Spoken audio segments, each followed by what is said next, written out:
played. Okay, you can play.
Here is the beginning of the defeat and destruction of the Day of Seven Macaw by the two boys.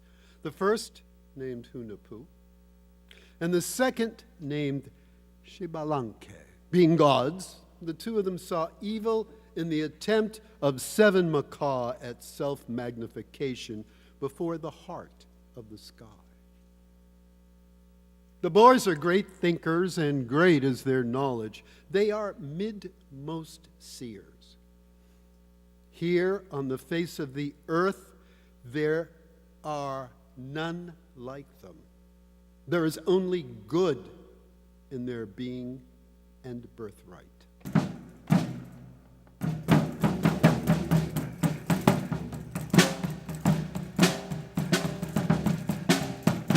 Since it was on the road to Xibalba that they played, they were heard by 1 death and 7 death, the lords of Xibalba.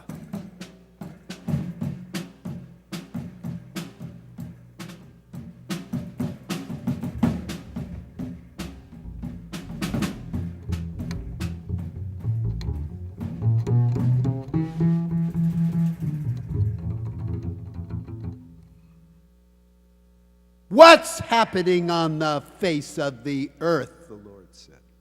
They are just stomping and shouting. They should be summoned to come play ball here. We'll defeat them since we simply get no deference from them.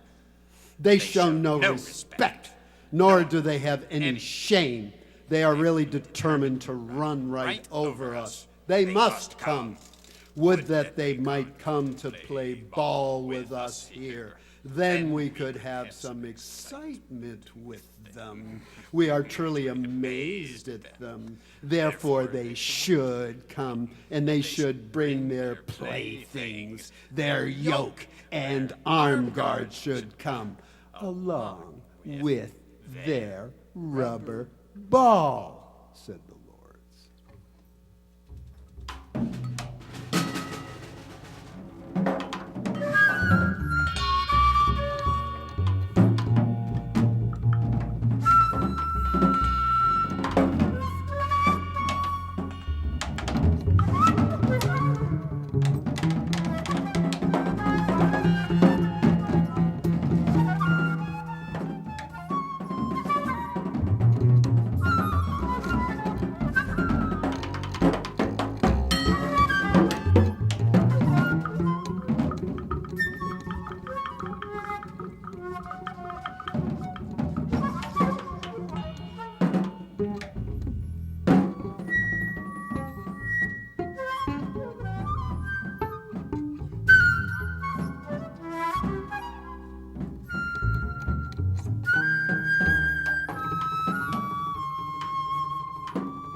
Went down to Xibalba quickly, going down the face of a cliff. And they crossed through the change of canyons until they came upon a crossroads. And there they summoned the mosquito to go ahead of them and bite every last one of the lords, so their names may be learned.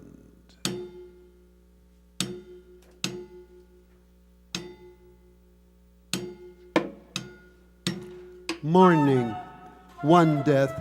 Mourning, 7 death. Mourning, scab stripper. Mourning, blood gatherer. Mourning, board scepter. Mourning, skull scepter. Mourning, wing. Mourning, pack strap. Mourning, bloody teeth. Mourning, bloody claws.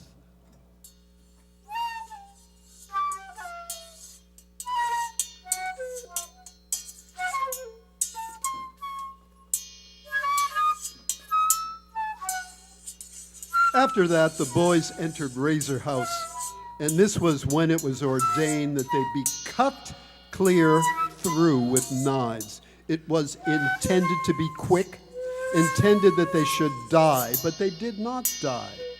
They spoke to the knives then. They instructed the knives. This is yours, the flesh of the animals. That is what they told the knives. And the knives no longer moved. Each blade put down its point, and this is how they all stayed there overnight, alive in the Razor House.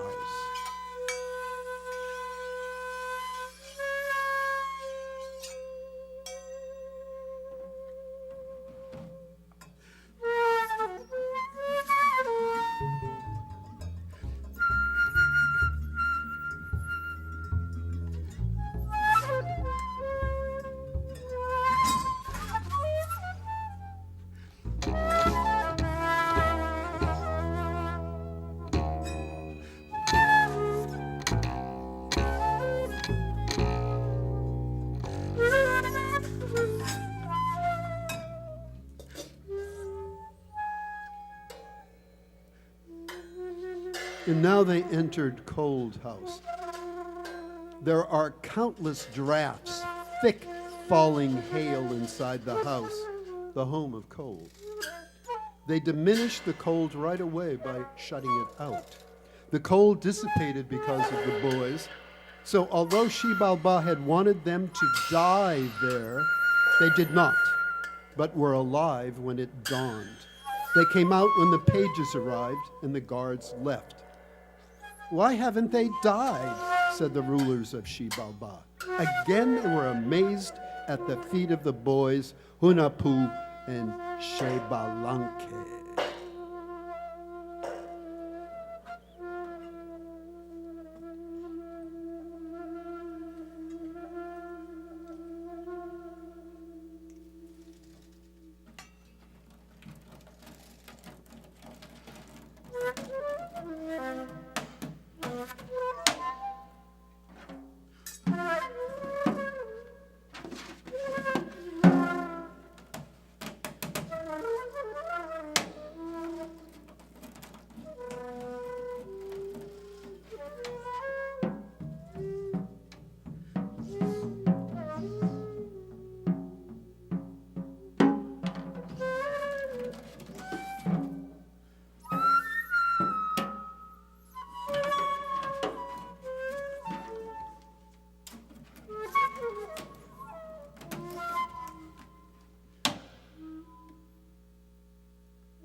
So next they entered Jaguar House, the jaguar-packed home of the jaguars. "Don't eat us. There is something that should be yours," the jaguars were told. With that, the boys scattered bones before the animals. After that, the jaguars were wrestling around there over the bones. And the sentries saw this and said, "So the jaguars have made good work of the two of them. They've eaten their very hearts. Now that the boys have given themselves up, there's nothing but the bones. They're already dead, already no more than skeletons. They've been transformed into bony, hard, dead skeletons. And the centuries, all of them, each and every one, found that sweet and very pleasant.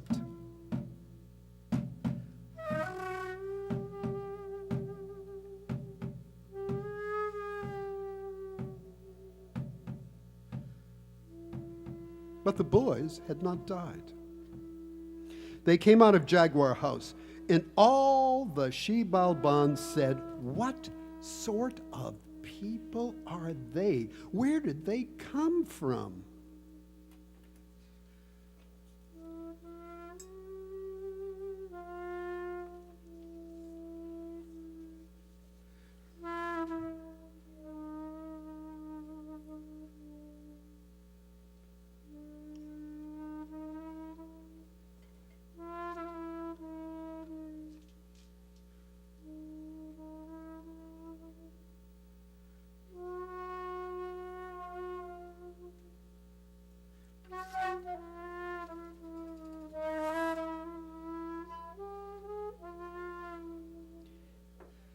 Then all the boys were made to enter Dark House. As far as the Shebalbans were concerned, they were as good as defeated. After that, a messenger arrived with a bright torch and one lit cigar apiece. "Here is their torch," says the Lord's. "They must return the torch still burning in the morning, along with these still burning cigars. It is absolutely mandatory that they must return them intact, unharmed, fully the same as we present them to you, but now burning." That is what the messenger said to the boys when he arrived. The boys looked at each other. Their faces were expressionless, no expression. Nothing in their eyes, mouth, nose, face, but a soft, sweet look. And they turned and said softly, sweetly, "Very well, so it shall be." But the boys had really decided it would not be so, and they finished the cigars, and the torch burnt out, and they were by themselves when the dawn came.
In the morning, they were brought before 1 in 7 Death.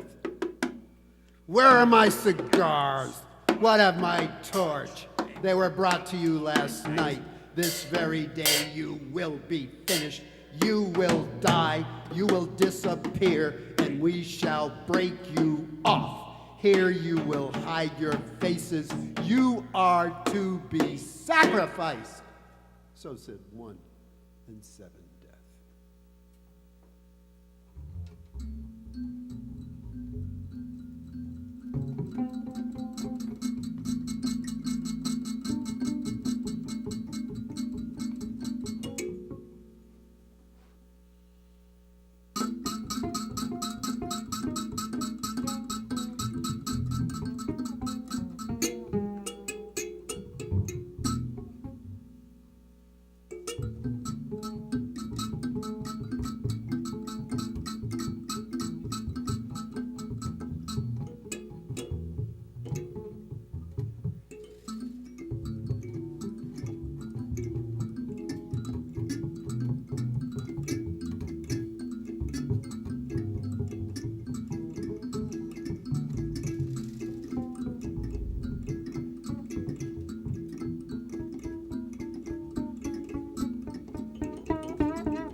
Then the 2 boys were sacrificed and buried. They were sacrificed at the place of ball game sacrifice. That is what it is called, ball game sacrifice. The head of Hunahpu was cut clean off. Only his body was buried with his brother. Put his head in the fork of the calabash tree that stands by the road, said 1 and 7 death. And when Hunahpu's head was put in the fork of the tree bore fruit. It would not have had any fruit, but the tree bore fruit. That would not have been except for the head of the boy there. And then 1 and 7 death were amazed at the fruit of the tree. The fruit grows out everywhere, and it isn't clear which is the head of the boy. Now it just looks the way calabashes do.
And here is the account of Blood Moon, a maiden, the daughter of a lord named Blood Gatherer. This is when the maiden heard of it. When her father heard the account, of the calabash tree, he retold it, and the maiden was fascinated at the account. I'm not acquainted with that tree they talk about. I hear they say its fruit is truly sweet. Next, she went all alone and arrived where the tree stood. It was at the place of the ball game sacrifice.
Blood Moon, the maiden, spoke.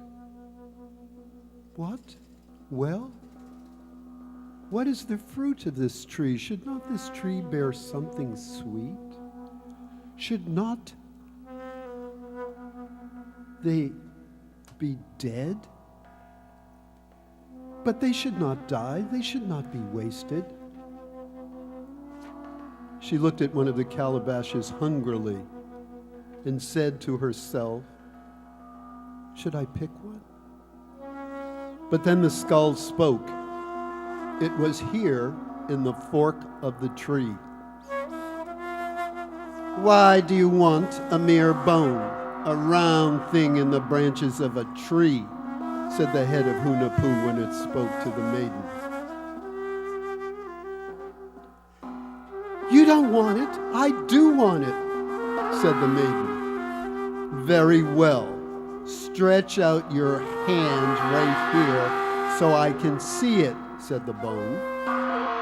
And the bone spit out its saliva, which landed squarely in the hand of the maiden. And then she looked at her hand. She inspected it right away, but the saliva of the bone was not in her hand.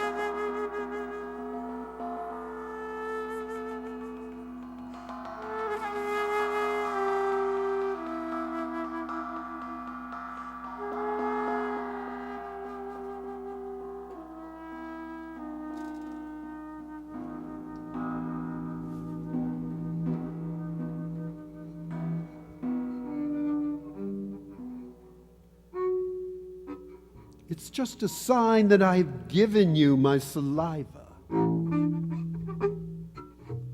my spittle. This, my head, has nothing on it, just bone, nothing of meat. It is just the same as the head of a great lord. It is just that the flesh makes him good. After that, his son is like his spittle, whether he be the son of a lord, or the son of a craftsman, or the son of an orator. The father does not disappear, but goes on being fulfilled. He will leave his daughters and sons. So it is likewise that I have done through you. Now go up there on the face of the earth. You will not die.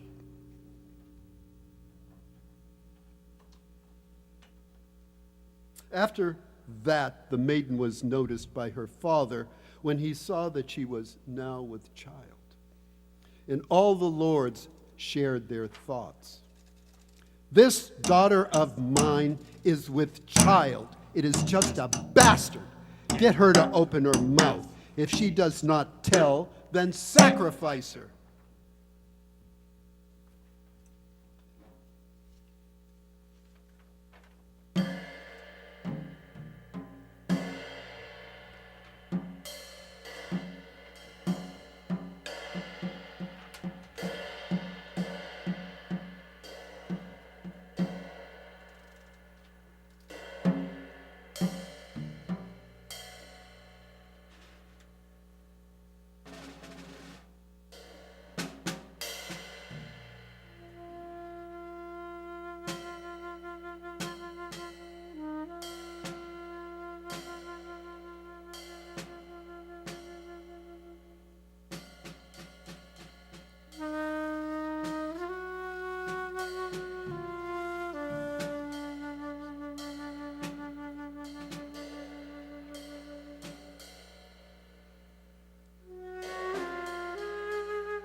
Blood Moon spoke, "Dear father, there is no child.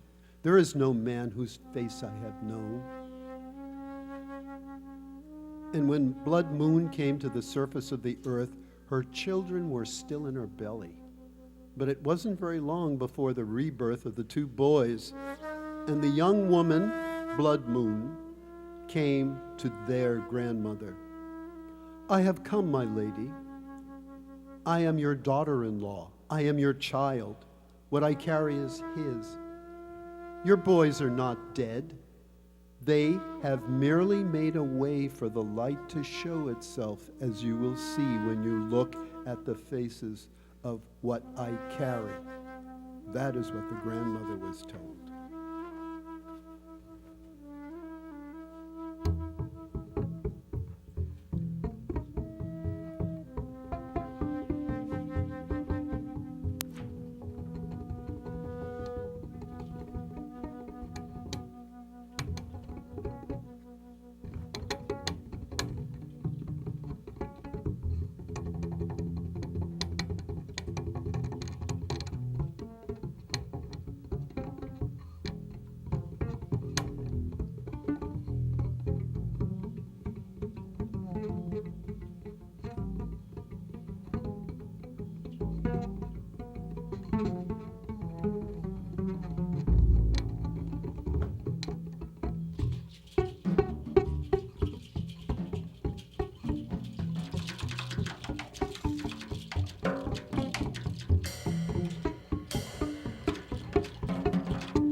And then the boys came down to the lords.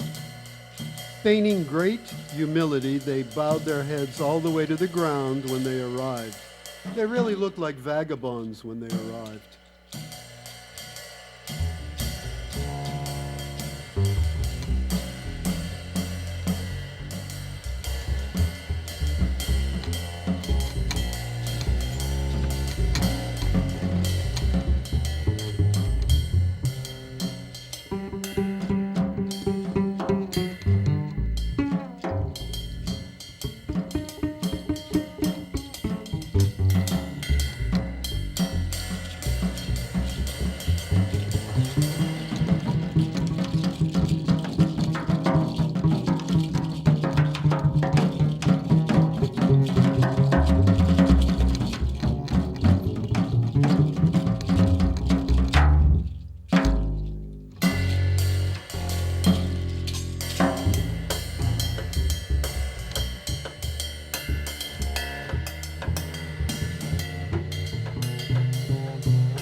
Then they began their songs and dances.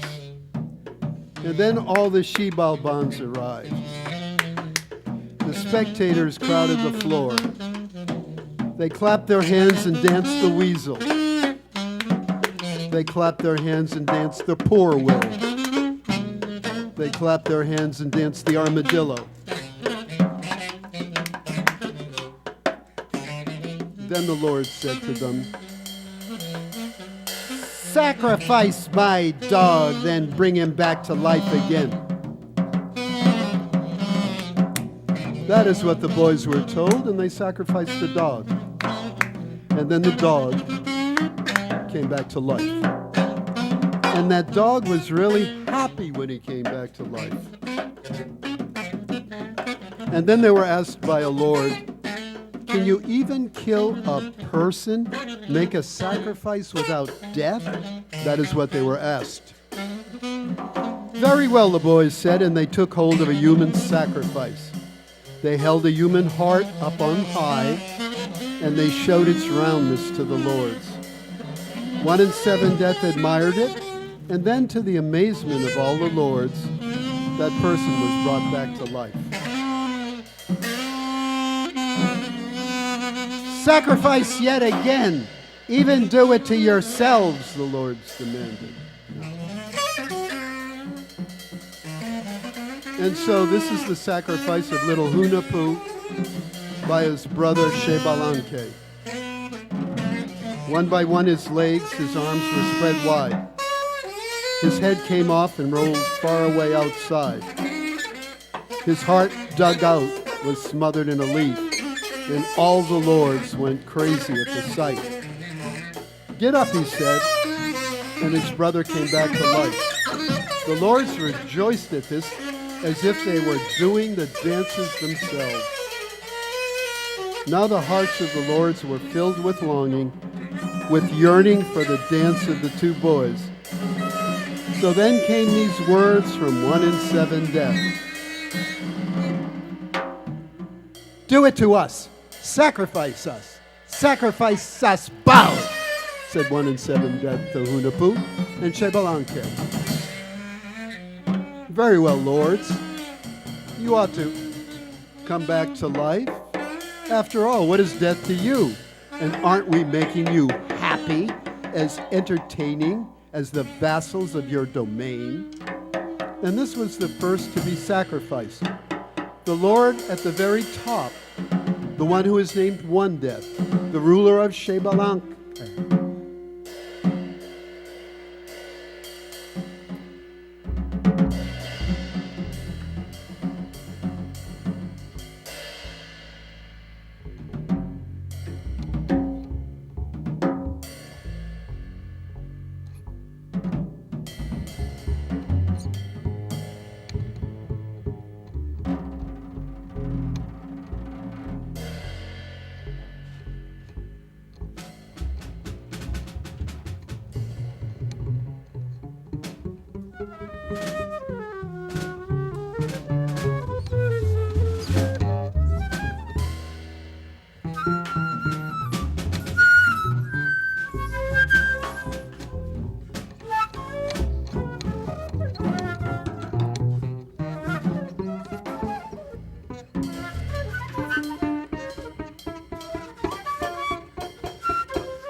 As soon as they had killed one death without bringing him back to life, 7 death became meek and tearful before the dancers, the 2 brothers.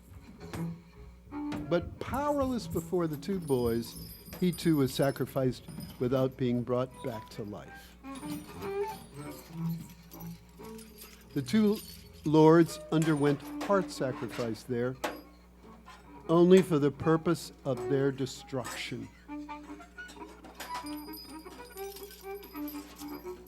And all the vassals took the road to the canyon as if they were being herded there. They piled up there, they gathered there, like countless ants tumbling over each other, and they fell down into the canyon. They were all bent low in surrender to the boys.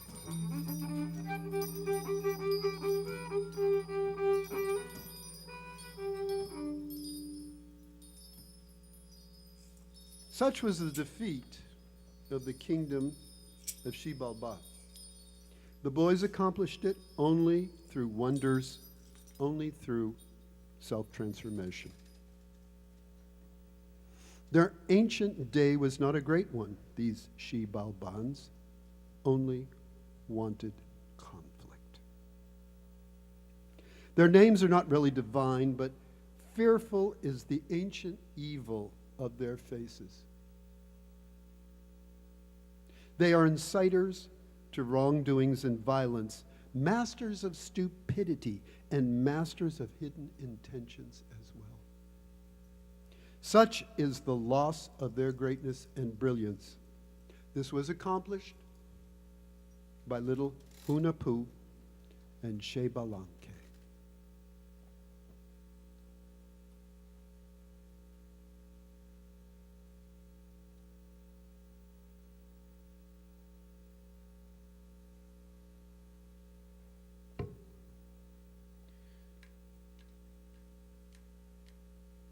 Now we're going to gather by the table and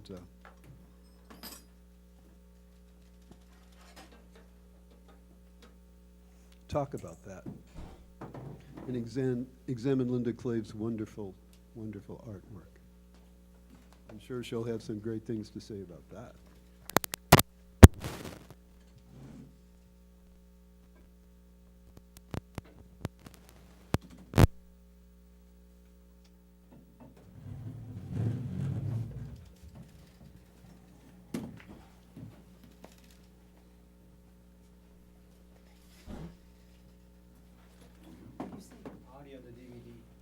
Audio on the DVD?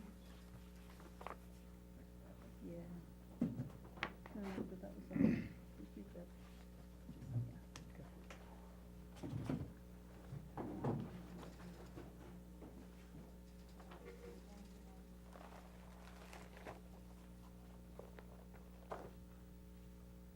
Work on this piece for us began over 15 years ago when I started collecting fragments of text from the Popol Vuh, originally to use as settings for a chamber song cycle.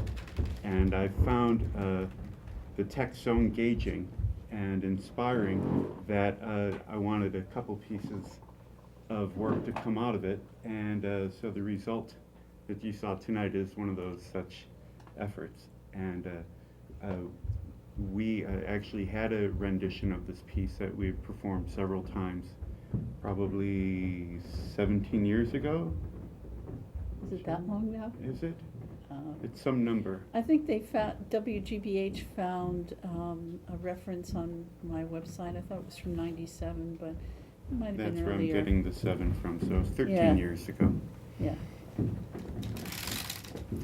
I've had a long-standing fascination with the symbolism in this collection of myths, and in particular, the some apparent parallels with creation myths that I was brought up with from the Christian tradition.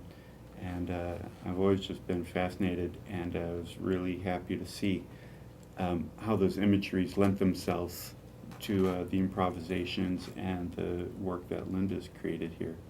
And I'd like Linda to tell us a little bit more about some of the things that she brought Well, first of today. all, I got this back in Mexico City in a marketplace, and I just loved it. I assumed it's probably authentic pre-Columbian piece, but it was a long time ago. Hold it up, Linda, so they can see. If this makes it easier to see, Is there a it camera feels on that? like a bunch of priests or musicians or people. I consider this like representing the people in our piece here. And it looks like somebody in the middle is playing a flute. And I assume that he's also collecting them to make sound of some sort because their mouths are open. So I felt that that was us. And I had another piece that I got in Mexico a long time ago, and to me, it's a little votive figure, and it has several heads in it, and it represented probably one of the deity images. So I felt this sort of represented the place of Shibala. And I have a necklace that I got in Guatemala, where this is the Popol Vuh is from the Quiche Maya, who had most of their literature and most of their culture destroyed by the Spanish, but one of the converts gave a dictation of the whole story to a Catholic friar, and that's how it got preserved. When I was in Guatemala a long time ago, I got this necklace, and it's really not a necklace of jewelry, it was just a stringing, and let me take this up so you can see it. And it has a lot of Mayan artifacts and maybe even some Olmec and some older things. But if you can see it, there are faces here. See the faces? And there's like an Ankh figure. There are other faces. There's a really important Point it face to the here. camera, Linda, camera. Faces? Yeah, so they can. And It's really great. yeah, and then there's like skulls. Here's one of the skulls. And then there's Ferocious this, little thing. yes, and then there's some earplugs. They wore earplugs. And here's another face. This is a rather flattering one, elongated. And this is one of the earplugs, the round jadeite earplugs. Here's another skull of some sort of animal shape, non-human. Yeah. And lots of other little beads. So this represented to me, like in bringing this in this evening, this is sort of like the cycle of remembering of times past. Stone preserves things, and there's a lot. They were stone temples, and I happened to have a bunch of stones and crystals, so I used them. Especially the Mayans liked obsidian, and they considered it like a dark mirror. And I read this once that the dark mirror of obsidian is called Nen, and it also meant ruler. So it has lots of different meanings. So this is obsidian, Wow. and this is like an obsidian egg. Obsidian is made from volcanoes, and there are active volcanoes in Mexico and in Guatemala, especially in the Quiche region. And so they would make knives and mirrors and various things out of it because it's glass. It's basically glass. There's a sparkle to it. Right. You can see that ruler energy coming right out. Yeah, and I mean, it holds power. Dark crystals hold power, and so this is the lord of the underworld, and we're going through metamorphosis, and we're coming to the light. And so I also have these nice pure crystals because the boys represented everything good. There was nothing in them that wasn't transparent and beautiful. So we're all dealing with yin and yang in our lives, right? I mean, we're dealing with dark and light and good and evil, and this is what the story is about. I personally had the first chance of reading the Popol Vuh back in the late 60s and was looking for archetypes of the Americas, because I feel like we're living in a culture that has no archetypes. We borrowed a lot from the Europeans, and we're now borrowing feng shui and all kinds of things from the Orient, which is all part of the mix. But I also think we need our roots here. And what excites me in this piece is that we're preserving it and yet bringing it to the present. And so all the sounds and things we have, obviously they weren't the same sounds that they heard. Well, but you pointed out that the work there was probably a flute. And just a little research that I did with this, in the ruins and everything, the two basic musical, there was a lot of music in that culture, they're pretty certain, but the basic instruments that they played were flutes and percussion. So Matt was drawn to this thing probably even before he knew that.